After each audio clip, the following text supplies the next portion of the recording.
আসলে ৩-৪ তলা বাড়ি সবারই আছে, কিন্তু সেই ঘরে এক কোণে মায়ের কখনোই জায়গা হয় না। মা সেই ঘরে কৃতদাসীর মতো বসবাস করে। তো আমি সেই মাকে নিয়ে রবি স্যারের একটা কণ্ঠের পুত্র এখন পয়সাওয়ালা এই গানটি গাওয়ার চেষ্টা করছি। জানি না কতটুকু গাইতে পেরেছি, অবশ্যই জানাবেন।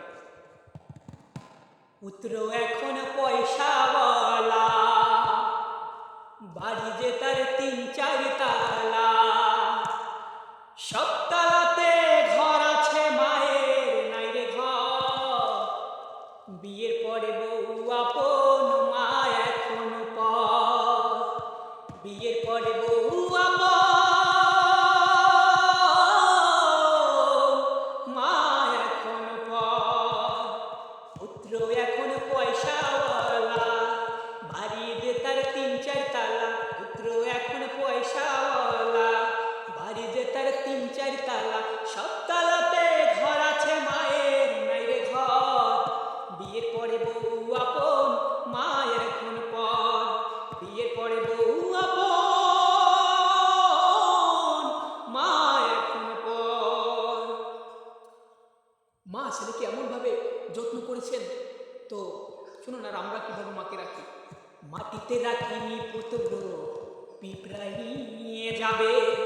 মাথাতে রাখিনি পুত্র, উকুন তারে খাবে। অসুখ বিসুখ হলে পরে দুহাত তুলে চিৎকার করে, খোদা তুমি আমায় নিয়ে রেখে দাও তারে। সেই মায়ের কথা এখন লয় না রে খবর।